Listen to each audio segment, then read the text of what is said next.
Okay, here are the notes for section 10-1. We're going to do the area of a rectangle, which we should already know, an area of a parallelogram, and an area of a triangle.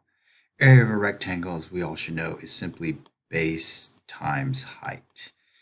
And the reason why we can do this base times height is basically because it already has a 90-degree angle there with rectangles, and essentially this is side times side.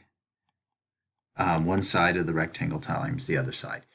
Area of a parallelogram is going to be the same formula, base times height, but it is not going to be side times side, so you got to be aware of this. It is not going to be side times side. And that's going to be one major mistake that people are going to make. A parallelogram is going to have two bases. This side length here, I'll just call this base 1, and then if I flip the parallelogram, this would be base 2. Base 1 has its own height, and you can see it here with this dash dash dash line from the highest point straight down 90 degrees. This is the height. But if you also flip this parallelogram, the height would be, you can either put it inside the parallelogram or outside, but it is from the highest point straight down to the ground. This would be the height of base 2. So you got to understand, a parallelogram will have two different bases and two different heights, and that's going to be key when we do the back side, the next page. Area of a triangle is, of course, 1/2 base times height.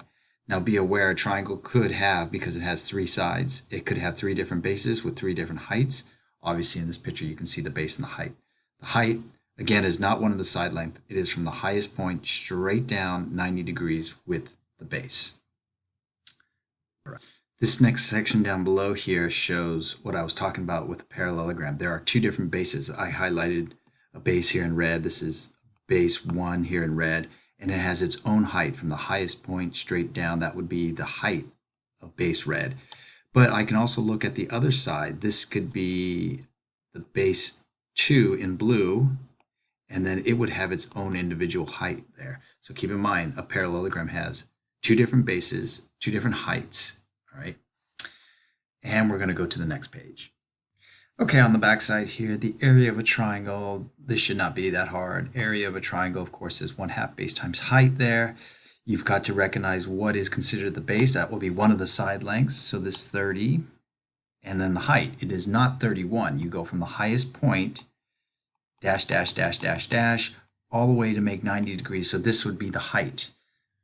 So in this case, don't use the 31. The area is 1/2 the base of 30 times the height of 13, which is 195 square centimeters. That means there are 195 of these little itsy bitsy square centimeters that would fit inside there.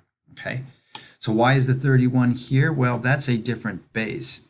You could use this base in blue, 31, but you would have to have from highest point straight down 90 degrees. That would be the blue height. So remember, a triangle with three different sides could have three different bases with three different heights. Moving on to number 2, find the area of the parallelogram, which is simply a base times height. It is not side times side like a rectangle though. They don't give you any numbers, but you're going to have to realize that this is on graph paper here. And so to go from here, -6 to 0 is 6 units. And then that's the base. And then write and count from here up to here, from -4 to +4, that is 8 units high. So the area of this parallelogram would be base of 6 times height of 8. So the area is 48 square units. Again, we don't really know what these units represent, but there are 48 of these little boxes in here that would make up this parallelogram. Okay, and then now number 3. Okay, number 3 is going to be the hardest problem on this worksheet here. It says find the value of h in this parallelogram. Of course, the area of a parallelogram is base times height, as in the box. And we've got a bunch of numbers here. We've got 8, 10, h, the value we're trying to figure out, and 7. First of all, the first thing we're going to do in order to figure out h is we're going to figure out what is the area of this parallelogram. Well, remember, there are two different bases with two different heights. I will use this 10 in yellow. That's the base. The height is not 8. It is not h, it is this 7 here. So the area of the parallelogram is base of 10 times height of 7, which of course is 70. So the area is 70. Well, how do we use that 70 to help figure out what h is? Well, understand that there are two different bases. One is that yellow 10. The other one is this 8 here. As if I rotated the parallelogram and it went like this. Whoa, this is a really bad drawing here. But where the 8 is now on the ground here. The height would be from the highest point straight down. Now in this case, it's actually the letter h here. It's 90 degrees here. So 8 times h is also the area, and that's what we're going to do. We're going to say base of 8 times height of h, I don't know, is also equal to that same exact area, which we already calculated to be 70.